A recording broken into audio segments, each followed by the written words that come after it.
오늘은 양의 목자와 문이 되신 예수님이라고 하는 말씀의 제목으로 은혜를 나누기를 원합니다. 우리 한 주간 동안 외울 말씀 우리 10절입니다. 함께 읽어볼까요?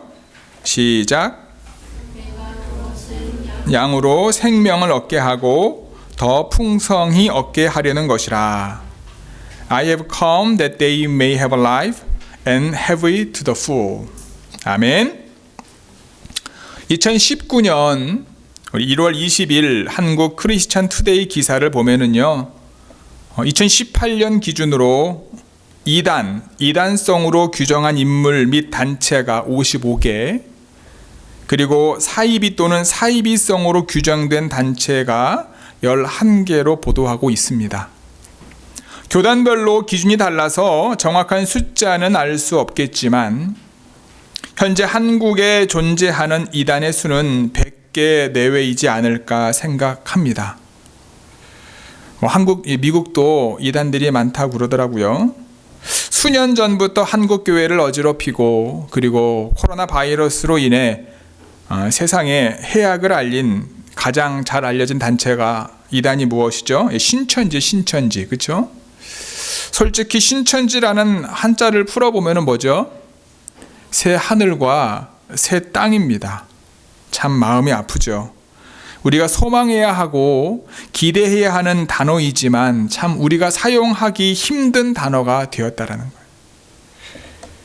이단 신천지는요, 거짓말을 모략 전도라며 정당화하는 전도 방식으로 청소년들을 포함한 신도들을 가출시키는 반사회적인 여러 가지 일들까지 하며 그 정체가 이제 온 국민이 다 알게 되었습니다. 그런데 이러한 이단 사이비들이 한국 사회, 특히 한국 사회에 뿌리를 내릴 수 있었던 것에는요, 한국 교회의 책임이 크다라는 것이 전문가들의 공통적인 지적입니다. 교회마다 성장에 지나치게 몰두한 나머지 바른 구원관과 바른 성경관 또는 진정한 그리스도인의 삶도 제대로 심어주지 못한 까닭 때문에 성도님들이 구원파나 신천지 등 이단들의 미혹에 쉽게 넘어가고 만다는 것입니다. 제가 알고 있는 너무나 좋은 후배도 성품도 좋고 너무나 착하고 똑똑한 친구인데 목사님 아들이거든요. 근데 이제 신천지에 빠졌다는 얘기를 제가 예전에 들었던 것 같습니다. 그래서 오늘은요, 요한복음 10장 1절부터 10절 말씀을 함께 나누면서 이단들의 미혹에 바르게 대처하고 예수님 안에 온전히 그분의 양으로서 머무를 수 있도록 오늘 이 시간을 통하여 우리 자신을 세워갈 수 있기를 간절히 소원해 봅니다. 오늘 말씀에서 예수님은요, 우리에게 선한 목자의 모습을 보여주십니다. 선한 목자로서 예수님의 설명은요, 이스라엘 백성들처럼 유목생활을 하는 민족에게는 정서적으로 가장 이해가 빠른 설명이지 않을까 생각합니다. 목자는 수많은 낮과 밤들을 자기 양들과 함께 지낼 뿐 아니라 그들의 이름을 부르고 대화를 나눔으로써 우리가 알고 있는 단순한 양을 지키는 양치기 이상으로 인식됩니다. 바로 이런 이유 때문에 이스라엘 사람들은요, 자신들에 대한 하나님의 사랑을 묘사할 때 자연스럽게 이 목자라고 하는 개념을 가지고 옵니다. 이와 같은 사실은 성서 1과 중 시편 23편을 통해 가장 잘 나타납니다. 여호와는 나의 목자시니 내게 부족함이 없으리로다. 우리 교독했죠. 그가 나를 푸른 초장에 누이 쉬리며 쉴만한 물가로 인도하시는도다. 이렇게 시작하는 시편 23편은 정말 은혜롭고 아름다운 말씀입니다. 이 시편만큼 우리가 하나님의 양으로 살아가면서 누리게 되는 복과 은혜를 잘 그려내는 말씀은 없을 것입니다. 하지만 여러분, 한번 생각해 봤으면 좋겠어요. 만약에 이 시편에서 하나님이 빠져버리면 과연 양들은 어떻게 될까요? 여러분들은 하나님 없이 살 수 있을 것 같죠? 예수님 없이 살 수 있을 것 같죠? 잘 살고 있는데 안 그런가요? 양들이 과연 정상적인 삶을 살 수 있을까요? 조금 지장은 있겠지만 그래도 그럭저럭 지낼 수 있을까요? 목자가 없으면 양들은요, 목자 없는 양이 됩니다. 그러면 양들은 먹을 것을 찾을 수가 없습니다. 마실 문을 얻을 수도 없습니다. 자신의 고집만 부리다가 이리가 들끓는 거칠고 메마른 광야로 들어갈 수밖에 없게 되지요. 목자가 없다는 것은 무엇입니까? 양들에게는 언제 자신의 생명을 잃을지 모르는 상태가 된다는 뜻입니다. 그래서 양들에게는요, 목자가 반드시 필요한 거죠. 오늘 말씀도 두 부분으로 나눌 수 있어요. 하나는 1절부터 6절까지의 말씀입니다. 목자와 양에 대한 비유입니다. 그리고 7절부터 10절까지는요, 문에 관한, 양의 문에 관한 비유입니다. 첫 번째 비유에서 예수님은 목자와 강도의 차이를 설명합니다. 목자는요, 정식으로 문으로 들어가지만 강도는 문으로 들어가지 않습니다. 두 번째 비유에서는요, 그 문이 바로 누구심을 이야기합니까? 예수님 자신임을 말하고 있습니다. 예수님은 7절을 통해 스스로 나는 양의 문이다라고 선언하십니다. 먼저 우리 1절부터 5절까지 같이 한번 읽어봤으면 좋겠습니다. 우리 1절부터 5절까지 함께 한 목소리로 다시 한번 말씀을 읽겠습니다. 내가 진실로 진실로 너희에게 이르노니 문을 통하여 양의 우리에 들어가지 아니하고 다른 데로 넘어가는 자는 절도며 강도요 문으로 들어가는 이는 양의 목자라. I tell you the truth, the man who does not enter the sheep pen by the gate, but climbs in by some other way, is a thief and a robber. The man who enters by the gate, he is a shepherd of his sheep. 문지기는 그를 위하여 문을 열고 양은 그의 음성을 듣나니 그는 자기 양의 이름을 각각 불러 인도하여 내느니라. The watchman opens the gate for him, and the sheep listen to his voice. He calls his own sheep by name and leads them out. 자기 양을 다 내놓은 후에 앞서가면 양들이 그의 음성을 아는 고로 따라오되 타인의 음성은 알지 못하는 고로 타인을 따르지 아니하고 도리어 도망하느니라. When he has brought out all his own, he goes on ahead of them, and his sheep follow him because they know his voice. But they will never follow a stranger. In fact, they will run away from him because they do not recognize a stranger's voice. 본문의 배경에서 말하는 우리는요, 한 마을 사람들이 공동으로 사용하는 양의 우리입니다. 이 우리는요, 나무로 울타리가 만들어져 있고요, 한쪽으로만 문이 있습니다. 이 우리 안에는 그 마을에 사는 모든 사람들의 양이 함께 들어 있습니다. 그들이 열심히 양을 돌보다가 밤이 돼서 마을로 들어오게 되어지면 이 한 우리에 그 마을의 모든 양들이 모여 있는 거예요. 그리고 밤 동안 양떼를 지킬 문지기를 한 명 고용합니다. 이 문지기 역할은 무엇입니까? 아침에 목자가 올 때까지 양들을 보호하는 거지요. 도둑이나 강도가 훔쳐가거나 엉뚱한 사람이 데리고 가지 못하도록 막는 역할을 합니다. 밤이 지나고 아침이 되면 어김없이 목자가 옵니다. 이 목자는 도둑이나 강도가 아니기에 밤이 아니라 아침에 울타리를 넘어서 오는 것이 아니라 당당하게 문으로 오게 됩니다.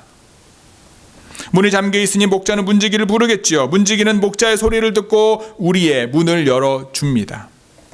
하지만 목자는요, 이 울타리 안으로 들어가지 않습니다. 바깥에서 자기 양들을 부릅니다. 어떻게 부르는지는 저는 잘 모르겠지만, 그러면 참 재미있는 일이 벌어지지요. 그 목자의 양들이 하나하나 자기를 부르는 소리를 듣고 목자의 음성을 이해하고 목자에게 나옵니다.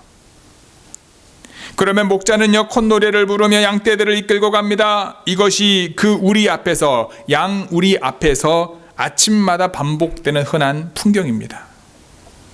그런데 여러분, 이같이 똑같은 풍경이 아침마다 반복되려면요, 사실 두 가지 조건이 맞아 떨어져야 합니다. 첫 번째는 뭐냐? 목자가 양을 완벽하게 알고 있어야 합니다. 자기 양이 수십 수백 마리 된다 해도 그 양의 이름을 하나하나 알고 있어야 되고요. 그리고 자기가 부르는 소리를 듣고 자기에게 오는 양이 자기의 양인지 아닌지 정확하게 분별할 수 있어야 합니다. 목자들에게는 그런 능력이 있어요. 지금도 그렇다고 합니다. 중동 지방의 목자들은 아무리 많은 양들이 섞여 있어도 물체가 정확하게 분간되지 않는 어스름한 저녁에도 자기 양들을 멀리서도 구분해낼 수 있다고 하더라고요. 예전에 한번 TV에서 본 적이 있어요. 여러분, 저쪽 불가리아인지 볼리비아인지 제가 정확하게 기억은 나지 않는데 그 한 마을이 있는데요. 그 마을의 평균 시력이 몇인 줄 아십니까? 보통 우리 1.2, 1.2면 보통이잖아요. 1.5면 좋다고 얘기하고요. 2.0까지 들어봤어요. 제 아내가요. 소실적에 2.0이었다는 얘기를 제가 들었습니다. 지금은 안경을 끼고 있는데 어쨌든. 근데 그 유럽의 마을의 평균 시력이 5.0입니다. 여러분 5.0. 제일 시력이 좋은 사람이 8.0인가 그러더라고요.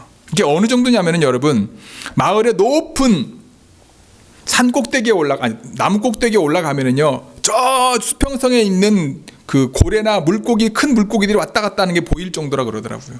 그러니까 원래 유전적으로도 시력이 좋은 것도 있지만 어렸을 때부터 그런 훈련을 받기도 하고, 그러니까 아무리 나빠도 3.0이면은 이제 정말 눈이 나쁜 거죠. 어찌 보면 웃기게도.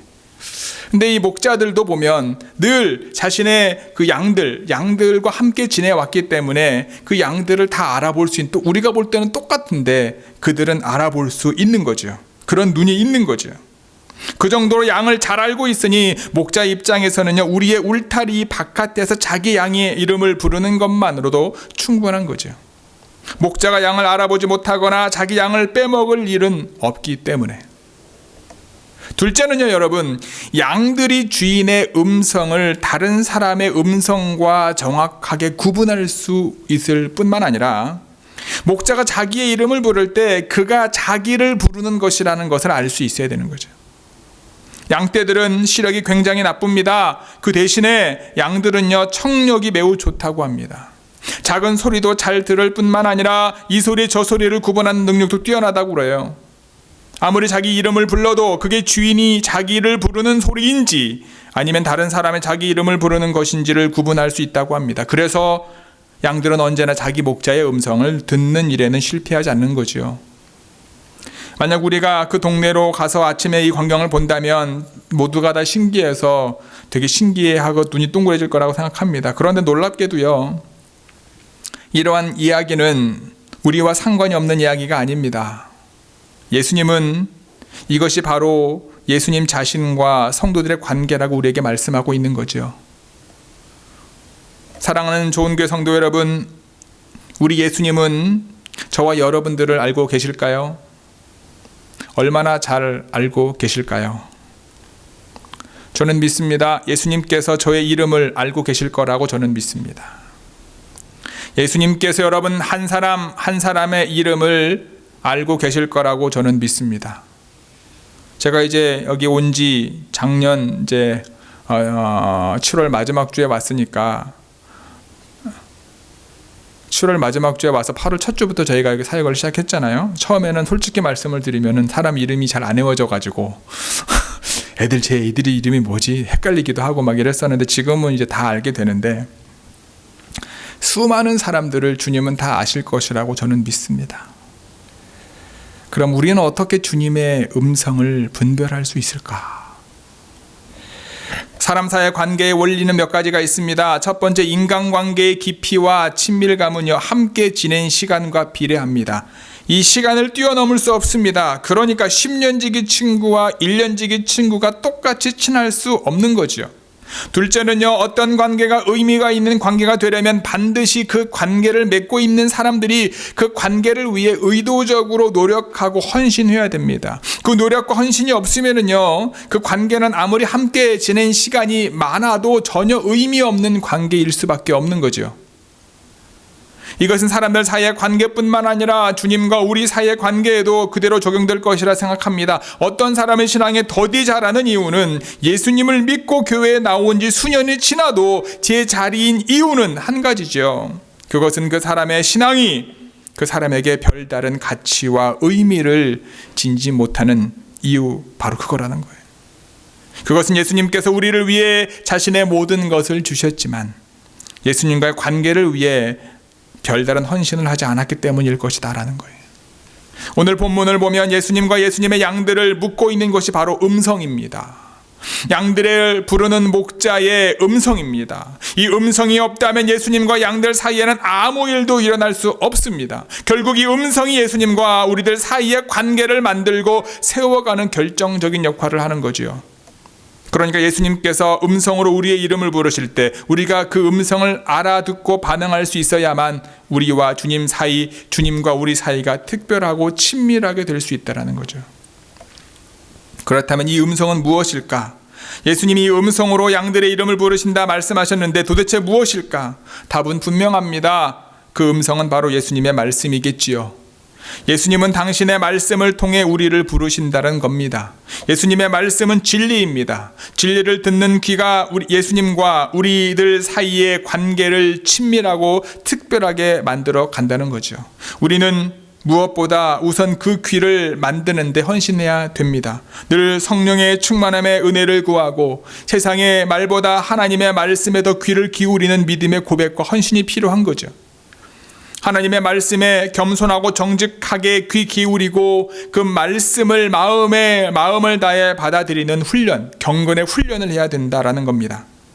진리는 우리를 자유케 합니다. 진리를 알아가라는 과정 여러분 편하지 않습니다. 내가 경험한 모든 것을 다 내려놓아야 할 때도 분명히 있습니다. 그래서 진리의 말씀을 듣게 되면 마음이 불편할 수도 있고요. 마음에 부담이 생길 수도 있습니다. 하지만 이 과정을 통해서 우리는 예수님의 음성을 들을 수 있고 그분이 인도하시는 대로 따라갈 수 있음을 기억하시기 바랍니다. 우리는 양처럼 눈이 어두운 사람들입니다. 우리는 양처럼 고집도 세고요. 방향 감각도 무딘 사람들입니다. 하지만 하나님께서는 우리에게 귀를 주셨어요. 성령에 감동할 만한 은혜를 우리에게 주셨단 말입니다. 먼저 우리를 사랑하셨단 말입니다. 주님의 음성만 듣고 그 음성에만 반응할 수 있는 믿음의 고백의 은혜를 저희들에게 주셨단 말입니다. 늘 진리 앞에 겸손하고 정직하시는 좋은 교회 모든 성도들이 되기를 주님의 이름으로 축복합니다. 그렇게 열어주신 그 귀가 닫히지 않도록 지금 여러 가지 힘들고 어려운 상황에서도 경건의 훈련을 게을리하지 않기를 주님의 이름으로 축복합니다. 진리 되신 예수님과 그분의 말씀이 여러분 안에 거할 수 있도록 꼭 붙잡으시기를 바랍니다. 때로는 진리 때문에 부대끼고 아파도 인내로 견디시기를 바랍니다. 그러면 그 진리의 말씀이 우리를 주님 안에 거하게 해줄 것이고 앞서가시는 주님을 따라갈 수 있도록 우리를 인도하실 것임을 믿으시기를 바랍니다. 자비로우신 하나님께서 믿는 자에게 주시는 이 놀라운 하나님의 말씀을 들을 수 있는 귀, 이것을 늘 열어놓고 우리의 선한 목자가 되시고 우리에게 진리의 말씀으로 우리를 부르시는 그분의 부르심에 믿음으로 순종하며 따라가는 주님의 어린 양들이 되시기를 주님의 이름으로 축복합니다. 6절을 보면 예수님께서 이 목자와 양의 비유로 그들에게 말씀하셨지만 그들은 이 주님이 하시는 말씀이 무슨 말씀인지 깨닫지 못하게 됩니다. 결국 이런 논쟁적인 성격을 띤 예수님의 말씀은요, 사람들이 그 말씀의 뜻을 알아듣지 못하게 되어 문에 관한 비유로, 양의 문에 관한 비유로 이어지게 됩니다. 그것이 오늘 본문의 후반절 말씀이지요. 우리 7절부터 10절까지 함께 한 목소리로 읽겠습니다. 시작. 그러므로 예수께서 다시 이르시되 내가 진실로 진실로 너희에게 말하노니 나는 양의 문이라. 나보다 먼저 온 자는 다 절도요 강도니 양들이 듣지 아니하였느니라. Therefore Jesus said again, I tell you the truth. I am the gate for the sheep.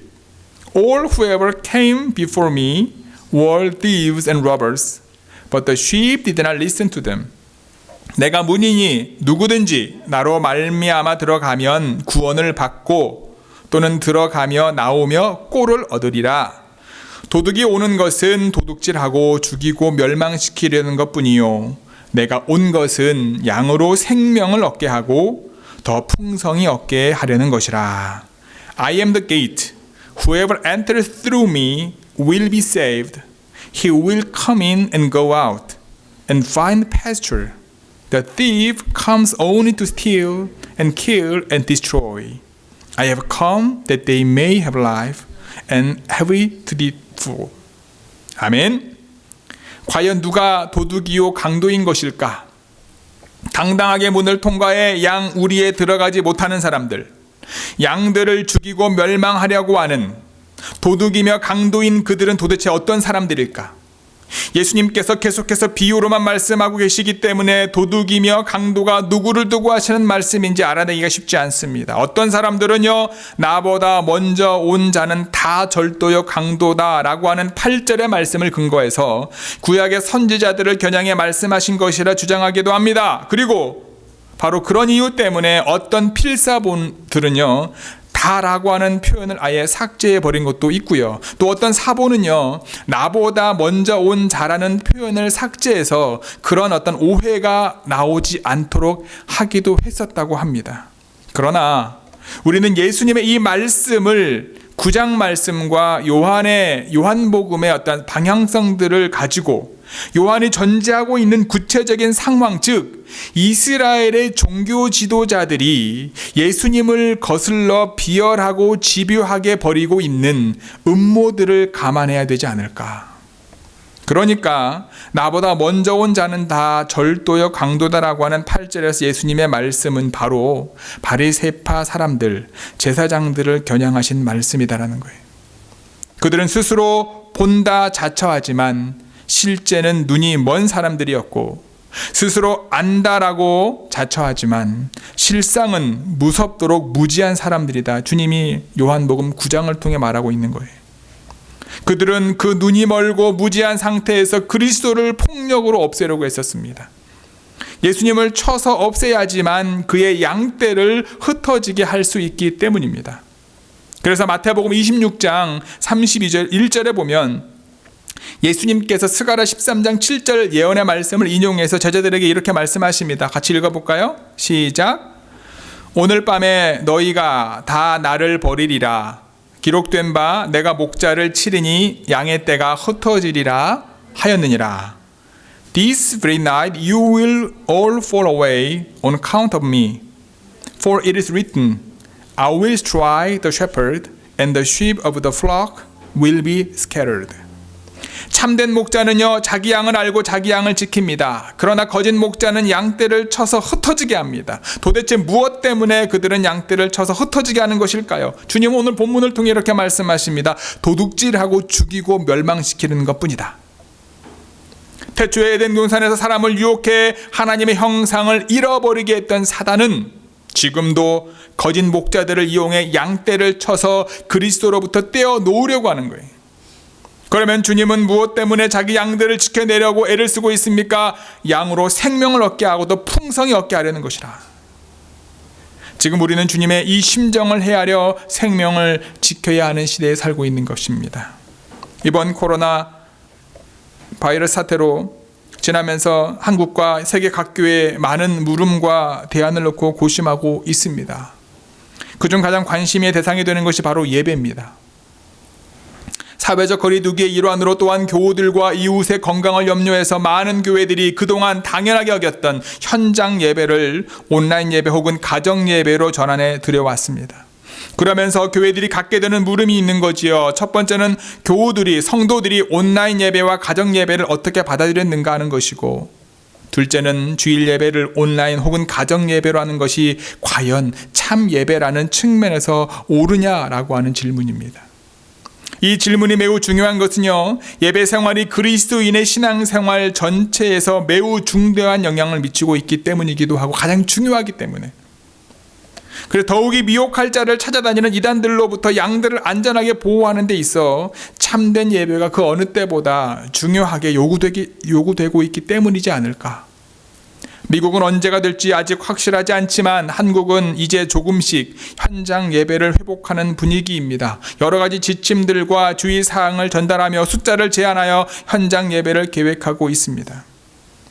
한국기독교협의회와 한국기독교언론포럼 여론조사기관인 GNCOM 리서치에 의하면은요, 지난 2일에서 6일 동안 전국 18세 이상 된 기독교인 1,000명을 대상으로 실시한 조사 결과 53.7%가 온라인 예배 혹은 가정 예배가 만족스럽지 못하다 답했고, 그 이유는 70.1%가 교회에서 예배만큼 집중하기 어려웠다라고 말합니다.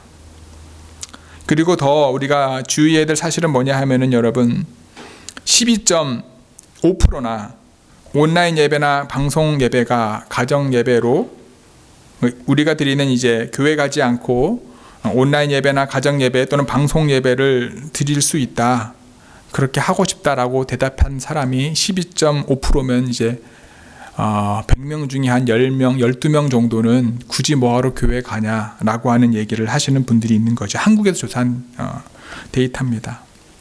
근데 여러분, 예수님께서 이 땅에 오신 이유를 우리에게 분명히 말해주고 있어요. 오늘 본문은 양들이 생명을 얻게 하고 더 풍성히 얻게 하려는 것입니다.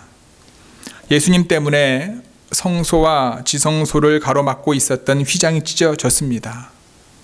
이제는 장소로서의 성전에서 드려지는 예배가 아닌 예수 그리스도의 보혈에 힘입어 하나님 앞에 나아가는 예배를 통해 우리는 생명을 얻게 되는 것은 분명한 사실입니다. 신령과 진정으로 드려지는 예배를 통해 우리는 더 풍성한 생명을 얻게 되는 것도 맞는 말이고요. 그런데 우리가 좀 더 고민하고 기도해보고 찾아봐야 될 것이 무엇인가 하면 초대교회의 믿음의 선배들의 신앙의 모습입니다. 장소가 중요한 건 아니지만 그들은 함께 모이기를 애썼고, 그리고 함께 모여서 사도의 가르침을 받았고 서로 교제했고 떡을 떼며 그 다음에 함께 기도에 힘썼습니다. 그 결과, 그들의 믿음의 헌신과 신앙의 결과, 하나님을 찬미하고 온 백성에게 칭송을 받았고요, 날마다 구원받는 사람이 더해지는 역사가 임하게 됩니다. 온라인 예배가 맞다, 아니면 오프라인 예배가 맞다, 그러다, 이걸 우리가 결정할 것이 아니라 구원받는 사람들이 날마다 더해지는 것에 우리의 관심이 있어야 되지 않을까. 오늘 본문 말씀은요, 예수님을 그리스도로 시인하지 않으려고 했던 바리새인들이 태어날 때부터 앞을 못 보다가 예수님에 의해 고침을 받고 보게 된 그 사람이 그 사실을 증언하자 그것을 공회에서 출교시킨 일 때문에 예수님께서 하신 말씀입니다. 예수님께서 말씀하시잖아요. 내가 진실로 진실로 너에게 이르노니 너희 속에는 바리새인들 뿐만 아니라 출교를 당한 그 맹인도 포함되었을 것입니다. 유대 교회 문 밖으로 쫓겨난 그 사람에게 예수님께서 말씀하시는 거잖아요. 내게로 오라. 내가 참 문이다. 누구든지 나로 말미암아 들어가면 구원을 받고 또는 들어가가 나오며 꼴을 얻고 내가 온 것은 그들에게 생명을 풍성히 주기 위함이다. 온갖 이단과 사이비들이 창궐하는 이 시대에 우리에게 오늘 예수님의 말씀은요, 너무나 특별하고 귀한 말씀입니다. 예수 그리스도만이 우리의 목자이시고 우리의 문이시며 우리가 듣고 따라가야 될 음성임을 기억하시기 바랍니다. 우리 가운데 여기저기서 소곤거리며 엉뚱한 인간들의 음성을 듣고 이리저리 따라다니는 길 잃은 양들이 되지 않기를 소원합니다. 혹 그런 사람들이 있다면 지체 말고 속히 돌아오시기 바랍니다. 모든 이단과 사이비들은 결국 하나님의 백성들의 영혼을 훔치는 절도요, 그 생명을 빼앗는 강도입니다. 구원받는 사람들의 날마다 더해지는 게 아니라 구원받았던 사람, 그리스도 안에서 하나님의 은혜 가운데 살았던 그 사람들을 주님과 멀어지게 할 것입니다.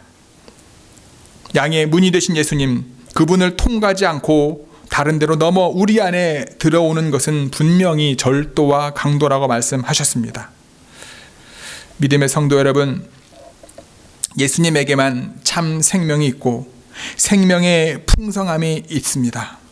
태어나면서부터 앞을 보지 못했던 거지일 수밖에 없었던 그 사람이 예수님을 만나고 예수님을 영접하고 세상을 볼 수 있었을 뿐만 아니라 생명의 풍성함을 얻게 되었습니다. 그러나 예수 그리스도로부터 멀어지고 그리스도의 몸된 교회를 떠나게 되면 모든 것을 잃게 될 것임은 자명한 것입니다. 믿음의 성도 여러분, 오늘 말씀처럼 내가 누구의 음성을 듣고 있는가? 잘못된 음성을 듣고 있다면 속히 주님의 말씀과 주님의 음성 들을 수 있도록 주님 앞에 나와 예배 가운데 우리의 삶을 들으시고 그분의 인도하심 가운데 믿음으로 나아갈 수 있는 저와 여러분들 되기를 주님의 이름으로 간절히 축복합니다. 이 모든 것은 그냥 되어지지 않습니다. 여러분들의 집안에서 일주일의 삶을 통하여 나는 세상의 소리를 더 많이 듣고 있는가? 하나님의 말씀, 주님의 음성을 더 많이 듣고 있고, 그리고 내 삶의 모습은 어떠한가를 점검하시면서 우리의 선한 목자 되시고 그리고 우리의 양의 문이 되신 그분을 통해 이번 한 주간도 그분이 주시는 놀라운 생명력의 풍성함의 은혜를 경험하게 되기를 주님의 이름으로 간절히 축복하고 기도합니다. 아멘. 기도하시겠습니다. 오늘 말씀을 기억하시면서 여러분 한 20초 정도 간단하게 여러분 결단의 기도하기를 원합니다. 하나님, 오늘 말씀에서 나에게 이걸 가르쳐 주셨는데 하나님, 이 말씀을 붙잡고 내가 이렇게 결단하겠습니다. 주님 함께해 주옵소서. 이렇게 짧게 하나님 앞에 여러분 각자가 한 10초, 20초 정도 결단의 고백의 기도를 드리기를 원합니다. 함께 기도하시겠습니다.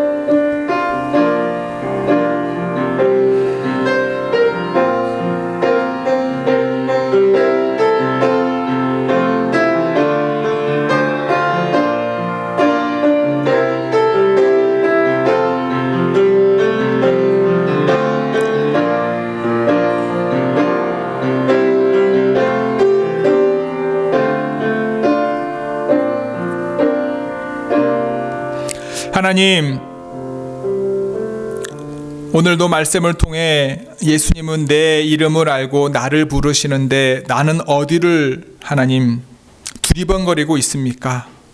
우리 안에 성령으로 말미암아 하나님의 말씀, 주님의 음성을 분별할 수 있는 귀와 은혜를 주셨음에도 불구하고 과연 우리는 어디를 향해 가고 있습니까? 주여, 다시 한번 우리의 선한 목자 되시고 그리고 우리의 양의 문이 되시며 우리에게 생명을 주시고 더 풍성함을 얻게 하기 위해 이 땅에 오신 예수님의 인도하심에 우리가 믿음으로 따라가게 하여 주옵소서. 험한 골짜기를 다닐지라도 해를 두려워하지 않을 것은 주님께서 나와 함께 하시며 그분이 우리의 선한 목자이심을 믿습니다. 이번 한 주간도 주여 저희들과 함께 해주시고 저희들의 이름을 부르시는 부르심에 믿음으로 응답하는 좋은 교회 모든 하나님의 거룩한 자녀들 되게 하여 주옵소서. 이 모든 말씀 우리 주 예수 그리스도의 이름으로 기도드렸사옵나이다. 아멘.